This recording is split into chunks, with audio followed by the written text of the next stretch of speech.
Today, we are going to learn how to manifest the Florence Scovel Shinn way, a mystical teacher, a spiritual thought leader who knew and understood that the power of your voice, you speak as you create, just like the word abracadabra says, as I speak, I create. Stay tuned. This will shift your reality. It will shift how aware you become of how you speak and how you speak internally.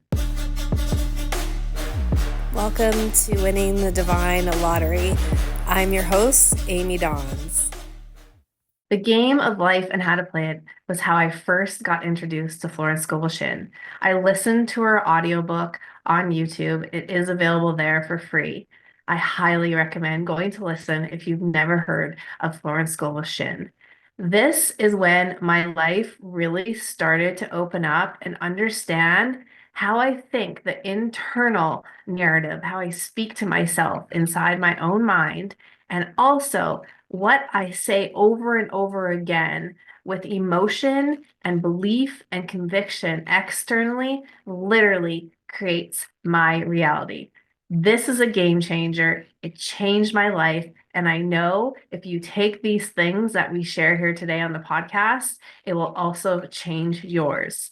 One quote, I love lots of her quotes. Don't get me wrong, I'm probably going to share quite a few today, but one of the ones that really just gets me at a soul level is this. The invisible forces are ever working for man, who is always pulling the strings himself, though he does not know it. Owing to the vibratory power of words, whatever man voices, he begins to attract. Florence Scovel Shinn was born in 1871 and died in 1940. And it wasn't until she was 54 that she wrote and published this book. So, first of all, I want to share with you it's never too late. It's just never too late. You can do anything and reinvent yourself at any time. She was also an artist and an illustrator, a spiritual teacher, a thought leader of her time. And if you think about that era, that was huge. So she was a mystical spiritual teacher. And at the age of 54, she started putting all of this in writing. And she helped so many people change their lives just by finding the perfect fit, the affirmation, the power phrase, the kingpin, she often refers to it, the one that like fits like a glove. It has to resonate with you. That's why when we hear affirmations, not all of them actually resonate. And we can say them over and over and over again, and we don't see anything changing. And it's because there is no resonance there. When we pick the kingpin, as she says, an affirmation that comes from within, it just clicks. It's like the missing piece of the puzzle that forms the whole picture, because it's an energetic, vibratory feeling. So she was already talking about vibration then. She is incredible. I literally have I should have brought it in for this episode, but I literally have like a little pocketbook that before I bought the complete works of Florence Shinn, I would write down ones that just grabbed me, that resonated with me. And I would always, it was like my little pocket book Bible of Florence Shinn's affirmations that I would often go to when I was in like stagnation energy, or I just needed that reminder of what was true for me. So just like the word abracadabra, I create as I speak, Florence Scovel Shinn knew this. She also was a mystical teacher similar to Neville Goddard, where she quoted from the Bible, but used it in a way that it was digestible and able to show you how the mystical and the spiritual side, the metaphorical side, actually plays into your life. And so I was drawn to her right away. So I bought the complete works of Florence Shinn. I am not obviously endorsing any of her books. She's passed away, but she left us with so much gold and so much wisdom. And that's how I love books so much, is because these live on forever. Like our language, our teachings, our wisdom, when you put them in a book, I mean, generations upon generations later, they serve us. So this is another one. I need to put my glasses on to read from this one. Um, okay. I love this. The title of this, I'm not sure which book it's from. Oh, yes, I do. Is it still from this book? The Secret Door to Success. So this actually has four of her books in there, if you can see it. So she quotes Psalms 23:1 at the top. The Lord is my shepherd, I shall not want. The 23rd Psalm is the best known of all Psalms. We might say that it is the keynote to the message of the Bible. It tells man he shall never want when he has the realization or conviction that the Lord is his shepherd, the realization that infinite intelligence supplies every need. If you get this conviction today, every need will be met now and forevermore. You will draw instantly from the now. Oh, sorry. You will draw instantly from the abundance of the spheres, whatever you desire or require, for what you need is already on your pathway. I think she's right about this being the keynote in the Bible. And also, if you really pay attention to every mystical teacher, spiritual teacher, manifestation teacher, everybody says this. Everybody says the way you actually manifest in your life is to get to the place of not wanting. Because if you are wanting it, you are lacking it. You're constantly looking for it. It doesn't exist in your reality. But if you can understand the Lord is my shepherd, I shall not want, which she says is the realization that infinite intelligence supplies every need. You can call that God, you can call that the universe, you can call that love source, the realization that infinite intelligence supplies every need. And if this can be a conviction in your heart, it means you're making this agreement. You're signing the bottom of it, and you are in agreement with a full heart that every need will be met now and forevermore. Then you will attract, draw into your physical 3D experience instantly from the abundance of the spheres, the universe, whatever you desire or require for what you need is already on your path. It's already here. The demonstration is now. But as human beings, this is the growth. This is the expansion. This is where we constrain ourselves because we're constantly looking through the lens of what we don't have. And when we look through that lens, we are in the vibration, the state of consciousness of lack. We're missing it. It's missing. It's not here yet. We can't see it.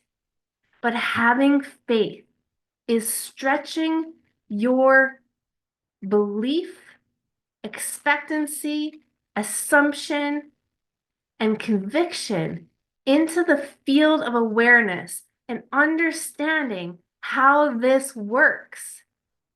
Everything that you desire, everything that you want exists now. And your job literally is to create the vibratory match, the energetic match, to become the frequency that then magnetizes it to you, that draws it in, that pulls it to you. One of the beautiful things about me sharing this about you is when I began winning the Divine Lottery, it wasn't even through a podcast. And for the longest time, I have a boxing bag, a heavy bag, because I used to box in my basement. I wrote in big block letters and put it on my wall, your life is paid for in full. I'm probably gonna do a whole episode on that sometime because even that I can pull things from the Bible to support that. And it's a spiritual truth. Like our lives are paid for in full, and this proves that. This affirms that. It's saying that everything you require or desire is already provided for you. As long as you can hold that level of conviction in your heart, as long as you make the agreement and don't break the agreement. But most of us break the agreement because it's not happening fast enough, or it's not happening in the way we should, or we just keep looking. It's like we keep digging up what we've already planted, and then we have to start all over again. As soon as you dig it up and take it from its environment in its gestation period, I mean, you're killing it before it even has a chance to grow and blossom and actually be revealed to you in your 3D physical reality. So this is so, you can't just intellectually get this. You have to experience this. So here's something that I have learned in my life. We can read something like this and it can be like a choir of angels. That's how I feel it. When it's real resonance, it's like a choir of angels just opens up the floodgates of heaven. And I'm like, this is the truth. This is the truth of life. This is what I really am, right? But if we don't actually experience it, it will only ever stay on the surface level. We have to experience it so that conviction grows within our hearts. So one thing I want to invite you right here, right now, if this resonates with you, if you want to be the person who decides today that this is what I'm agreeing to, I'm going to put my glasses back on here, that the realization that infinite intelligence supplies your every need, if that's what you want to agree to right here, right now, the next step is then to ask to bring me an experience that is aligned with this new agreement that I've decided to take on in my heart, this conviction, to help actually grow this conviction farther. So you can ask, you can commit out loud right now and say, I am open to life, to God, to the universe, to source, to infinite intelligence, to bringing me more experiences that prove this conviction, that are in alignment with this conviction, to help root it in my heart. That's when embodiment starts to take place. Because without experience, it almost feels like we're faking it because it doesn't feel natural to us. And that's okay. That's normal. There is that trajectory period where we decide something because it resonates with us. And then we hold it as a conviction in our heart. And then we start to take steps towards it. And that process always feels unnatural, unfamiliar, uncomfortable. I use this metaphor a lot. It's like learning something new. Like when we're kids, we want to learn how to ride a bike, but we're excited. We're really excited that we get to ride a bike like everybody else. But we start out with training wheels so that we can build our confidence and our conviction that we are bike riders. And once we build that, once we have momentum towards that, then we take off the training wheels. This is the same thing, right? So if this is the truth, and this truth feels way more liberating and expansive than how you've been living your life, which is from a place of lack, trying to create from lack, constantly looking around, lack, lack, lack, lack, lack. I don't have it. That's how our brain is wired. But guess what? There's something bigger.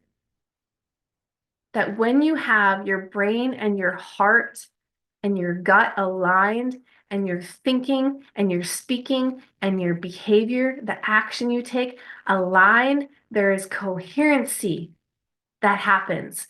And that's when you become an unstoppable force. That's when you literally create this vortex of this frequency around you that starts to draw everything in. And people will look at you and go like, you're just lucky. Like, how come you're so lucky? How come you get everything that you want? This is true. This doesn't mean you're not going to have challenges. This doesn't mean you won't grow and you won't be challenged by life circumstances. You will, because the whole purpose of this is to let go of the constraints of the human conditioning and step into this truth. The fact that infinite intelligence will provide you with everything you desire and require. It will meet that.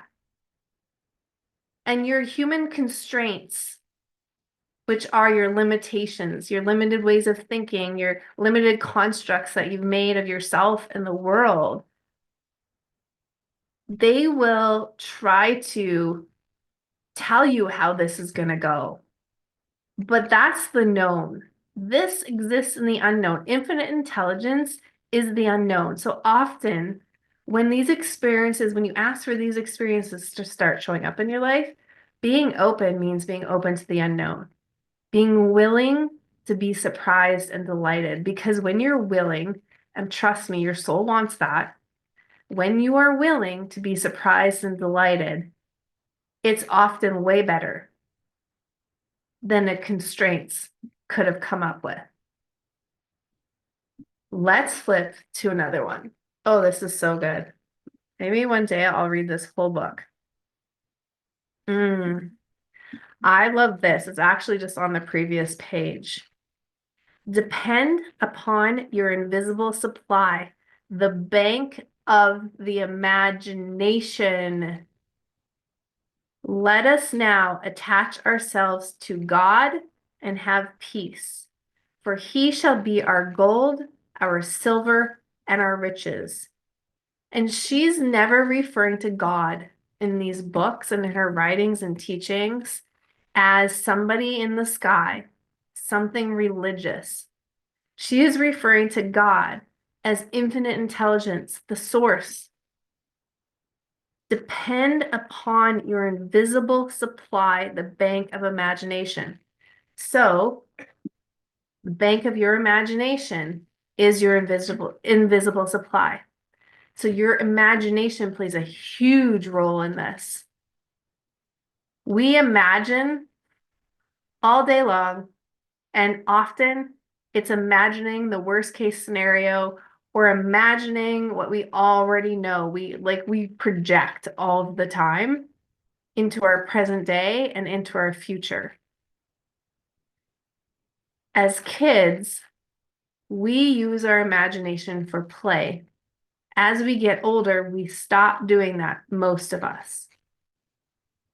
This is an invitation that if your imagination is the bank, is the invisible supply, it's a bank. If you treated your imagination like a bank and it had all the money that you could ever dream of, like so much money you wouldn't even know what to do with, wouldn't you start using your imagination in a way that would support you actually receiving that money, more money than you knew what to do with?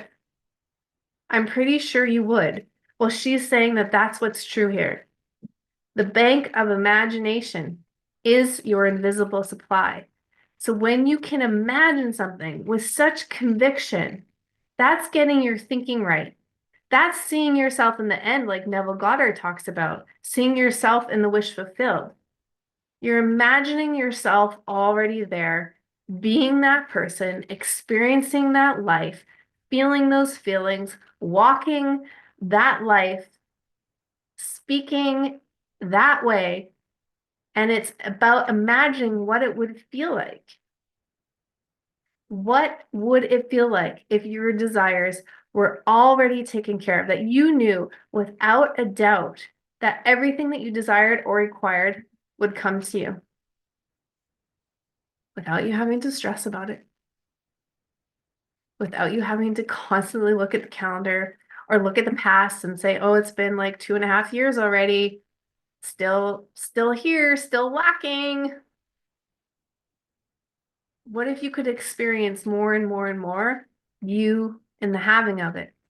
Because if you had it, you wouldn't be looking back. In fact, if you had it, the only reason you would look back was to remember, wow, I remembered when I was just thinking of wanting this, thinking of desiring it, and now it's here. It's my experience. I'm literally experiencing it right now. There's no separation. That's the imagination that you want to create for yourself more and more and more.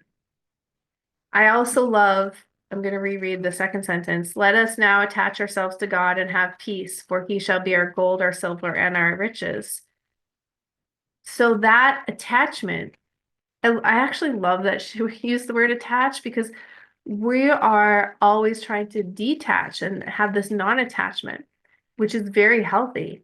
Getting to this place where we have a non-attachment to the outcome. We have a non-attachment to the how. We have a non-attachment to the timing, right? But if we attach ourselves to God, infinite intelligence, if we attach ourselves to God, if we attach ourselves to knowing that infinite intelligence has already created it for us, will bring it to us in the exact time, the exact place, in the exact way that will delight and surprise us.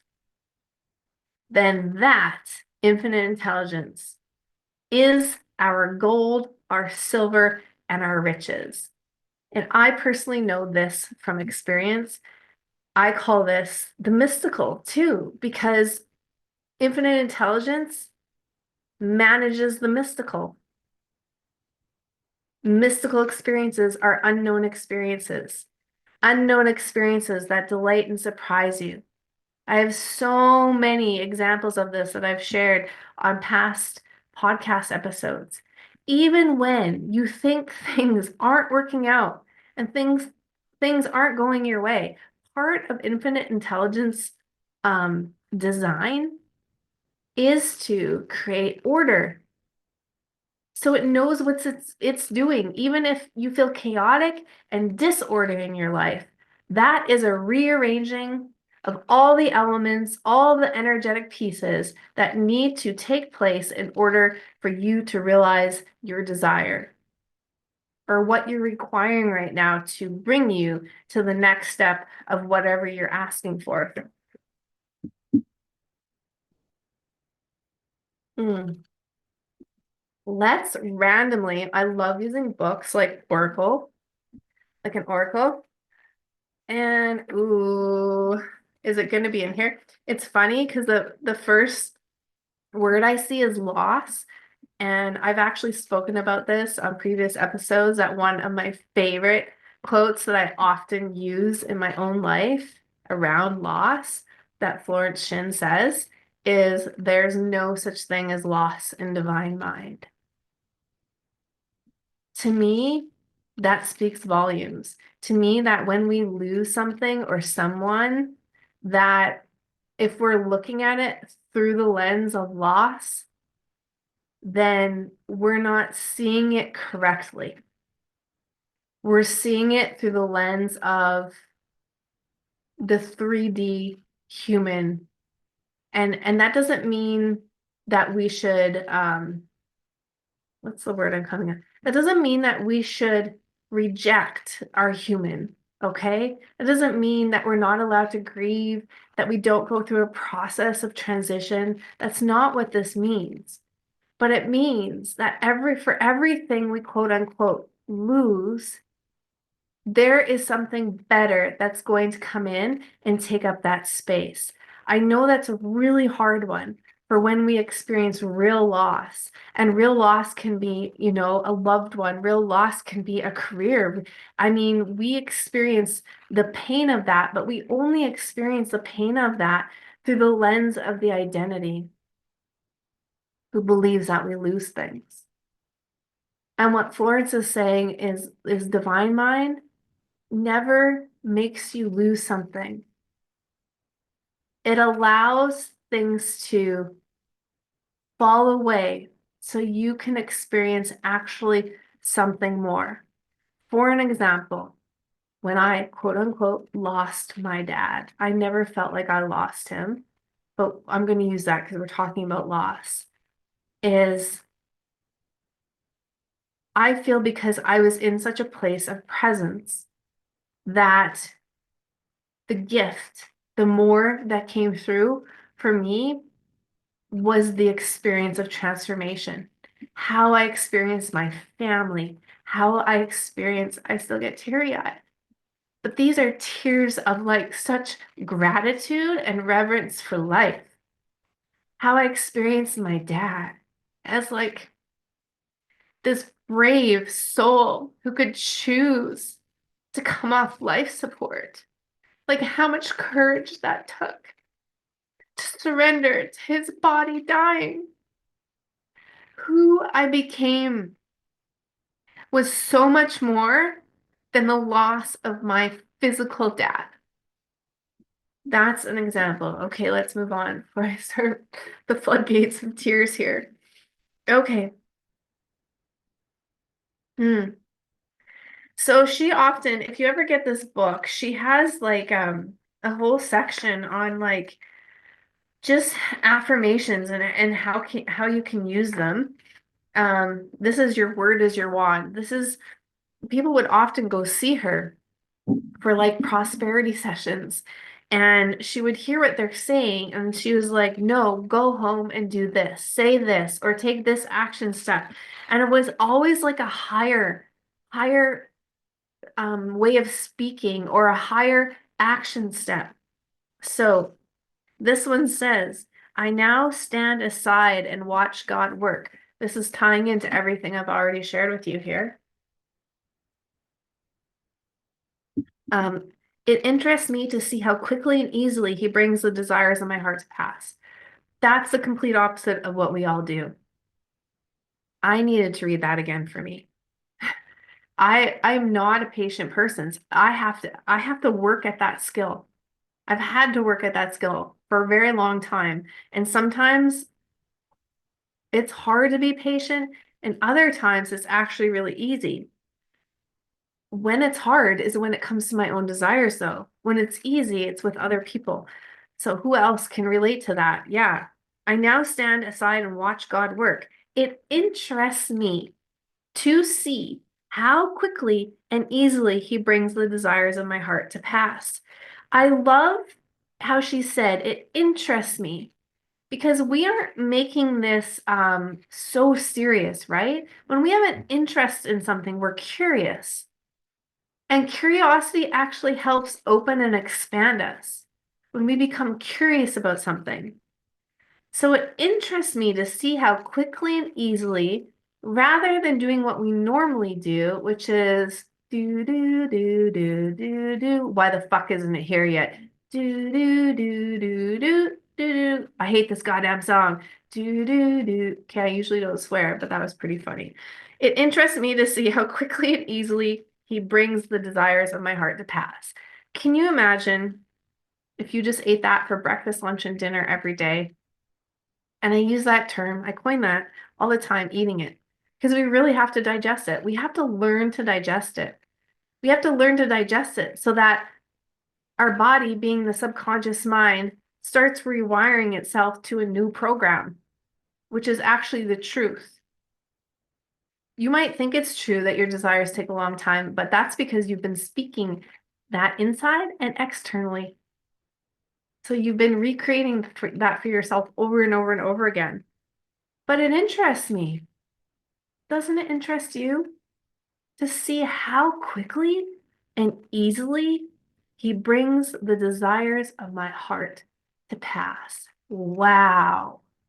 What would happen if you totally ate that for breakfast, lunch, and dinner for the next 30 days? Interests me to find out how quickly and easily your desires of your heart shall come to pass. Okay. Hmm. I love this one too. Are you ready? I stand steadfast, immovable, giving thanks for my seeming impossible good to come to pass. For I know with God it is easy of accomplishment and his time is now. Let's unpack this one. I stand steadfast. What does steadfast mean? It means you're poised with power. You're rooted, you're grounded, you're confident, you're unshakable, immovable. Giving thanks. That means you've already seen it, you know it's happening, and you're living in the end. When you're living in the end, you have so much gratitude. For my seeming impossible good, only to the ego does it seem impossible until you experience it, and then it becomes possible. However, what I want to say about that is it's possible before it's impossible. Sink that one in.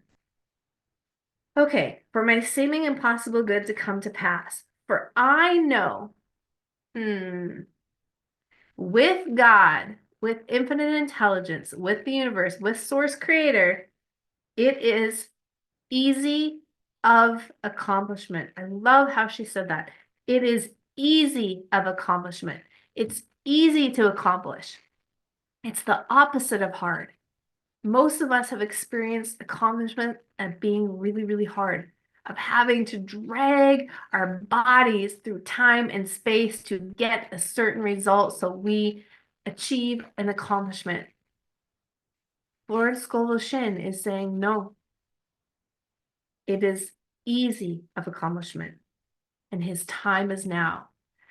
Um, I actually just read this quote the other day, and what I love about "and his time is now" is very often we talk about in divine timing. And what does that mean? And I had this realization reading this quote the other day, and I read it more than once, that divine timing is always now. It's always now. I have a deeper understanding of time, and I have a deeper understanding of now, and you will too, and you probably do as you evolve and grow and ask more questions and embrace the mystical and the unknown. And also because my dad's one and only song that he published, produced on a 45 record was called Now's the Time. And I had a huge realization and epiphany after he passed why it was that song and the title of it. And I've had so many experiences with the understanding of now, and they've all been unique and different, but they've all built this deeper understanding of now. And when we sometimes when we're on our spiritual journey, we give away our power by saying, oh, it'll happen when it's meant to, it'll happen in divine timing. No, it's happening now. Even when you manifest something, even when you experience something that you want, you finally achieved it. When you get to that place in the experience and the realization that you have it, it's happening now. It never happens later, and it never happens in the future. When you experience it, it's always in now time. And so divine timing is now. It's always in the now timing. So we mess this up by the way we think and by the way we try to control the outcome. And if we understood truly that all we ever have is now, and in this now moment, I get to choose. I get to choose my vibration, my frequency. I get to choose how I'm showing up and how I'm being. I get to choose the state of consciousness that I'm in. Then we understand that this moment is so generous And when we are choosing to be present in the now, amazing things happen. And we can actually, to the personality, speed up time because we go beyond time and space. The now is actually beyond time and space, it's timeless, it's in the quantum field, it's in that infinite field of intelligence. And that's why I encourage you to start a meditation practice so that you can start experiencing being in now time, which is actually no time. And when you're in no time, you can be everywhere all at once. You get to experience that. Okay, should I do one more? Let's do one more and then wrap this episode up today. Ooh, should we do a happy? These are some of the quotes under, well, that was prosperity. Did we do prosperity? Lots of them. Oh, here's one. We'll do happiness another day. Since everybody has a relationship with money, I'll just put it that way. Here's a good one for you. I spend money under direct inspiration, wisely and fearlessly, knowing my supply is endless and immediate. How many of you believe that? I'm just imagining how many hands are not going up. I have to remind myself of this one a lot, right? Because there's so many money programs around there that have built our relationship with money. And again, when we're talking about abundance, creating wealth for ourselves, I still think of all these teachers who say something very similar. That if you're going to spend money, but you're doing it from a place of fear, you bet your little bahootie. I just made up that word. Bahootie. You bet your little bahootie that energetic fear goes with your money into the spending, and it's going to show up some way for you so that you have a little bit more fear. That's how it works. So if you spend money under direct inspiration, wisely and fearlessly, knowing your supply is endless and immediate, that ties into everything else we said, right? If all of our desires and our needs are met instantly because we know and we have that conviction in our heart, that infinite intelligence, got it, it's there. We don't need to figure it out. Our job is to be in the vibration of spending money under direct inspiration, wisely and fearlessly, knowing our supply is endless and immediate.